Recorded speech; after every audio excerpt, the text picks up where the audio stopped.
Hello student. So today onwards I will upload the videos of this synchronous machine.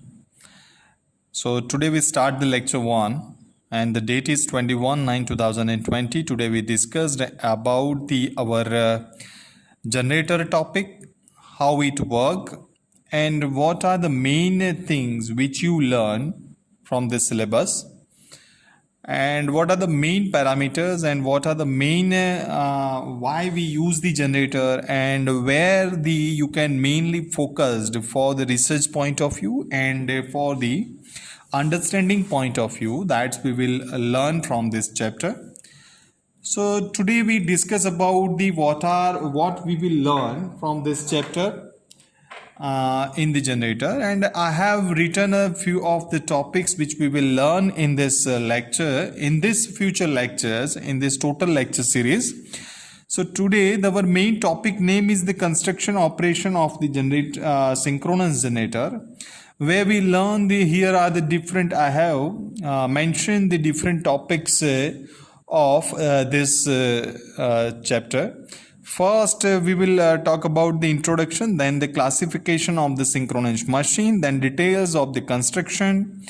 Then we will learn the advantages of rotating field type of construction, difference between silent and cylindrical alternators, what is the use of damper winding, operating principle of the synchronous generator, then speed and frequency of the synchronous generator, synchronous speed, then pitch factor and distribution factor of the synchronous generator, then EMF equation of the synchronous generator, then EMF waveform for the concentrated and distributed windings, then armature leakage reactance, then armature reaction equivalent circuit of the synchronous generator, then phasor diagram of the synchronous generator operating alone, operation of alternator on no load and the load, effect of variation in the load in a synchronous generator, then laboratory methods of determination of synchronous reactance, OC and SC test, determination of effective resistance of alternator, short circuit ratio, losses and efficiency, power flow diagram, and then after, if we have the time, then we will calculate the different examples also. So this is the outflow of our lecture series. Those who have the syllabus of like this, they can prefer this video series where we learn all the topics in day by day. If you have any query regarding this, then you can contact me. Okay, so we start our basic introduction of the synchronous generator. So we start the introduction of our generator. So we start this topic today. This is the first portion, and we are discussing about the introduction of the alternator. Now we are thinking and we are talking about the alternator. Also you can say that synchronous generator, you can also say that.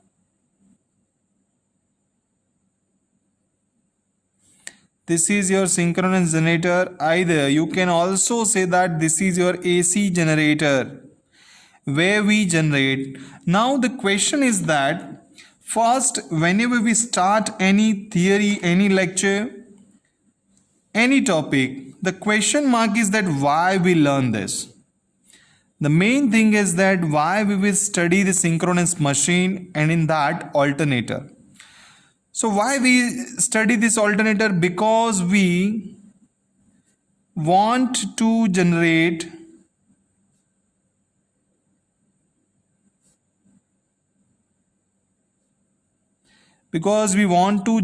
the power. The another question is that why we generate the power. Next question is why we generate the power? Because you know that this is the needs of human being. This is the needs of human being. That's why we generate the power. Another is that human being needs the power. Another is that we have also the development in the industry. Development outside. Because you know that suppose if you have a residence, at your residence, if you see in the outer side of your residence, your area is look like this. Suppose previously your area is look like this, and after 5 years your area increases of this much. Now we have a lot of shopping center and business centers and lot of industries opened in during this area. That means the power requirement would be increased. That means demand will increase day by day.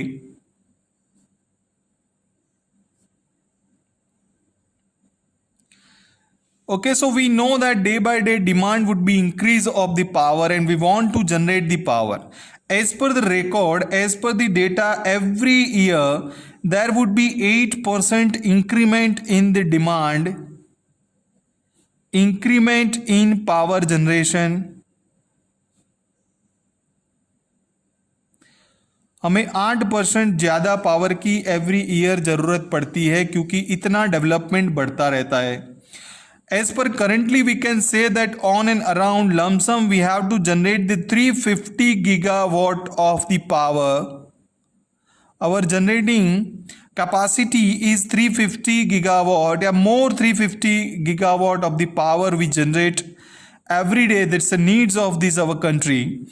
And our main focus, future focus is to, we are mainly generate this power with the use of renewable.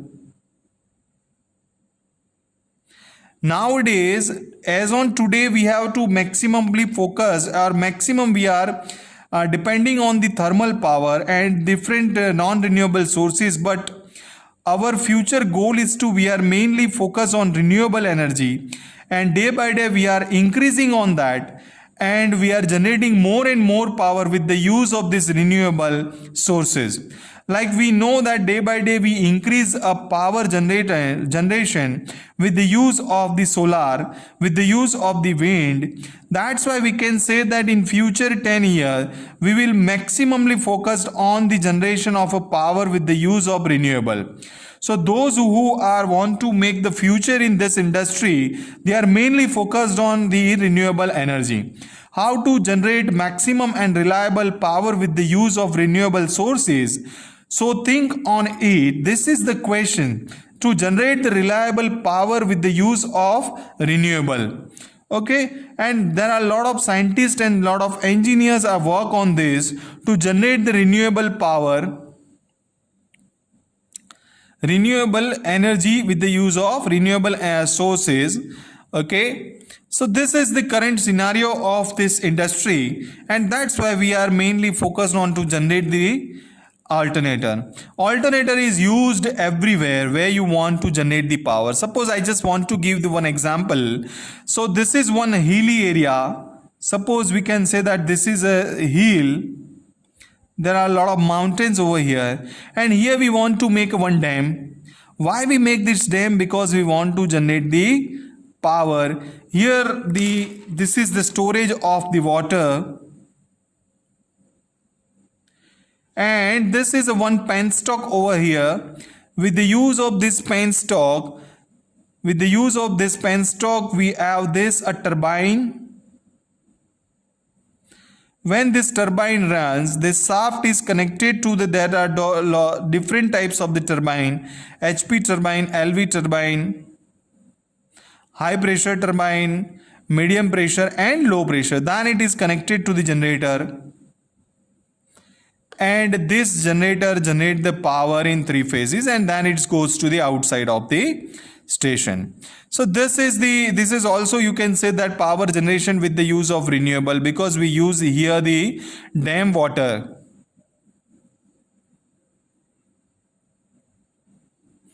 Okay, so our main target is to study this generator.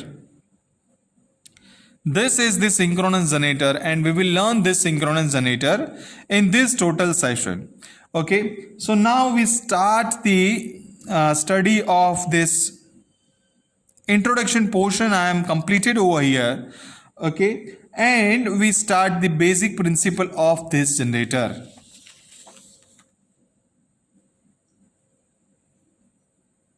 Now another topic is the basic principle.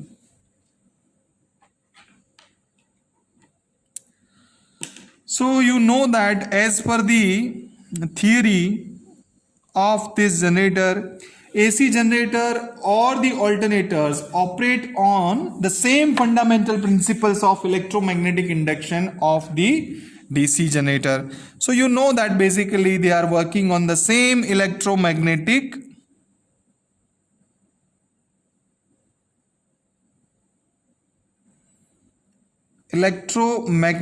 induction process. This basic principle we have to use for the generation of the power. And every people know that electromagnetic induction process. Also, they also consist of the armature winding and the magnetic field. But there is one important difference between these two is, where is the DC generator, the armature rotate and the field system is situations on the arrangement in alternators is just reversed of it. That means what we are understanding over here we are comparing something with the AC and the DC. Okay, so in the DC portion there is a two types. One is your armature and one is your field. But you know that armature is the rotating portion and field is your steady. Okay, but now in the AC generator what happened? AC में भी दोनों parts होते हैं, with the armature and field. But in the AC, this armature is now steady and this field is rotating part now. So this is the comparison. In the DC, armature is rotating and in the AC, field is rotating.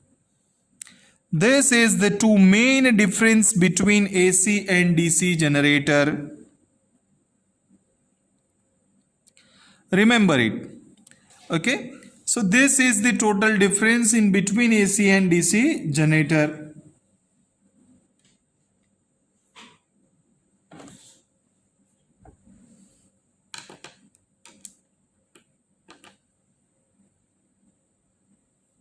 So now in the AC generator, this field is rotating. That means your field is look like this.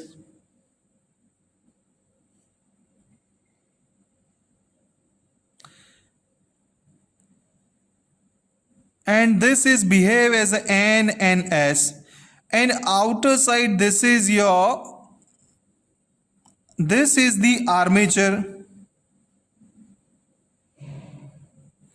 where we have the current carrying conductor.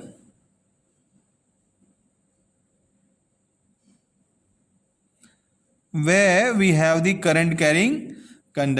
is the reverse process. In the DC, what happened? These two are the fixed field, N pole and S pole. And in between, this is your armature, it is your rotating portion. When we have to give the electromagnetic induction process, this current carrying conductor cut the magnetic line and EMF would be increased. But here the process is different. What this different is, here the armature, this armature is the steady like this. This is suppose two portion of this armature, and in between we have to put one current, not this is a magnet, in between. Now the process is reverse. These are the current carrying conductors over here. These current carrying conductors are steady and our magnet is movable now. This N and S is moved. So according to that it is generate the EMF. Because we want to collect the power from this side. We are collecting the power from these two sides. So now this is the our field. You can say that now field is rotating over here, but you know that our generator is very giant, more than we can say that it is suppose 100 megawatt generating power plant, generating unit.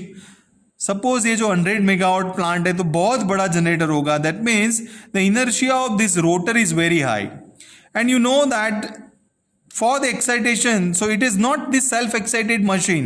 Now we want to excite with the use of something else, so that's why we use some exciters over here.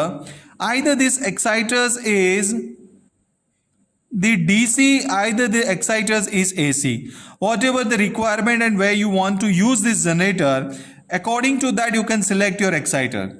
The exciter is excite the machine and then this N and S pole is excited.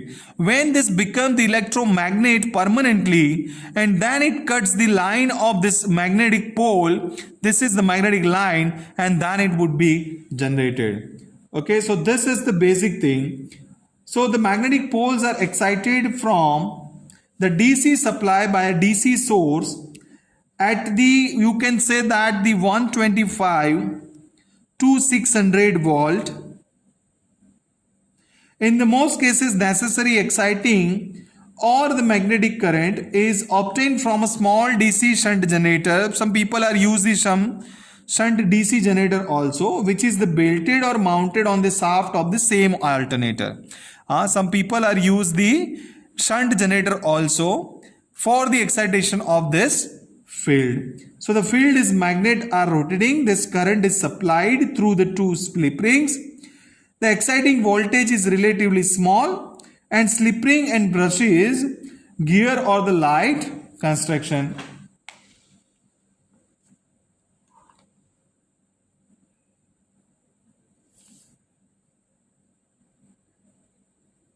So what happened in this total system?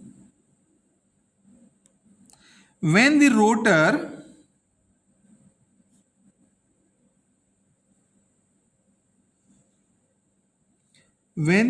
rotates, the stator conductors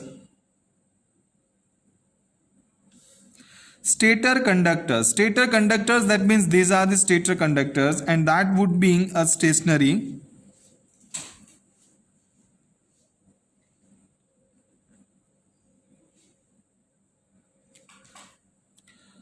are cut by the magnetic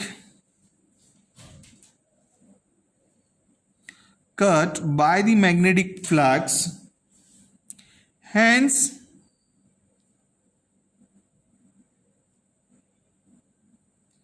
they have induced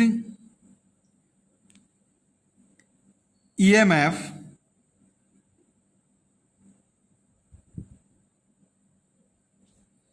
produced in them. Because the magnetic poles are alternating N and S, they induce an EMF and hence the current in the armature conductors which first flows in one direction and then in the other directions. Okay, so these are the, suppose in this N is connected over here, that means this generates something, and S pole is connected something over here, that means it generates something over here. And finally we collect all the powers from the outer side. This is the stator power collection from the stator side. So now from this theory you can say that now we have generated the power. After the generation of the power, then what happened? This alternating EMF is produced in the stator. What finally what we have did? We are generating with the use of this alternating EMF. We produced in the stator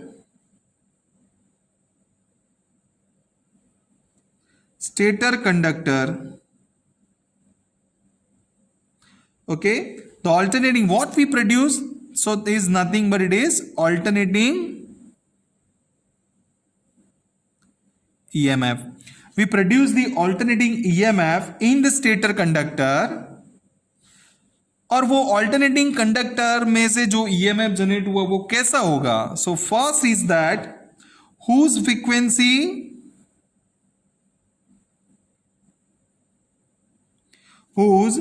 frequency is depends on the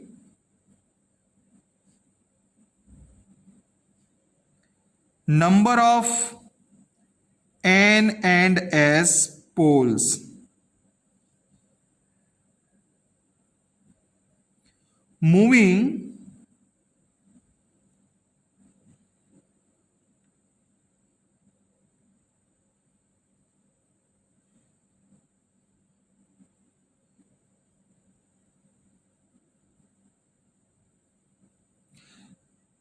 so the frequency depends on the number of N and S pole moving in a conductor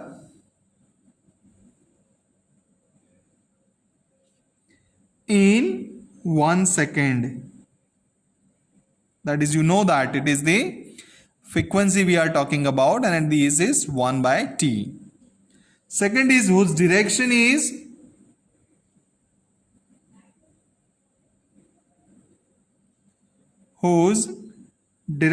is given by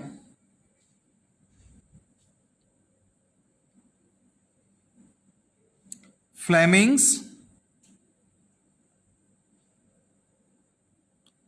right hand rule. Okay, so in this lecture today we finished over here. So today we have talked about, in this lecture, 2 sections would be finished. One is the introduction, and second we finish the basic working principle. So next lecture we will continue from this. Till that, thank you.